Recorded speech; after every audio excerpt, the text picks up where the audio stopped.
Bonjour chevalier. SL, 5 mai 2016. Parler de l'Arche, comme le demande Christ, est un événement. Nous en avons caché l'existence, au moins la présence en terre de France, le temps que les actes se précisent, s'inscrivent dans l'invisible et soient absolument indéboulonnables, comme nous le disons avec Maître Moria. Eh bien aujourd'hui, l'Arche et sa puissance ont une raison. Présenter l'Arche aujourd'hui, c'est présenter aussi la puissance de Christ révélée, parce que tout est enfin ancré absolument dans la puissance, volonté, dans l'amour du Christ, grâce à tous les actes qui sont passés par mon corps, par cet afflux énergétique nouveau, par cette vie d'ascète, par ces privations, mais qui sont vécues dans l'amour de Christ, avec tant de joie, de certitude, de foi, d'amour pour lui, pour le plan, pour la vérité qui m'habite dans chacune de mes cellules. Et tous dans le groupe de Christ, comme ceux qui n'y sont pas encore, parce que je ne les connais pas, mais qui y sont par le cœur, s'unissent au Christ, à son énergie, qui est vibration d'amour infini, parce qu'ils sont purs. Le groupe de Christ a vécu toutes les épreuves. Certains dans le groupe sont plus actifs que d'autres, certes, mais tous rayonnent avec leur qualité de cœur, la pureté. C'est la condition. Vous-même, vous êtes concernés.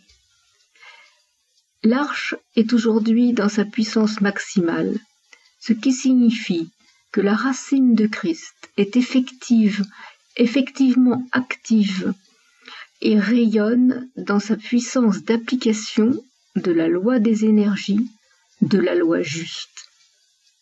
C'est très simple, c'est pourtant pas facile à comprendre que chaque mot que l'on prononce, chaque image que l'on construit dans sa pensée, chaque intention fugitive qui passe dans notre pensée est acte qui inscrit une énergie dans l'univers et déjà au plus proche dans le plan. Surveillez vos pensées, cherchez la pureté, ne vous mélangez pas au groupe d'impurs. Ayez une vie sage, construisez avec sagesse et acceptation de ne pouvoir tout résoudre en un jour.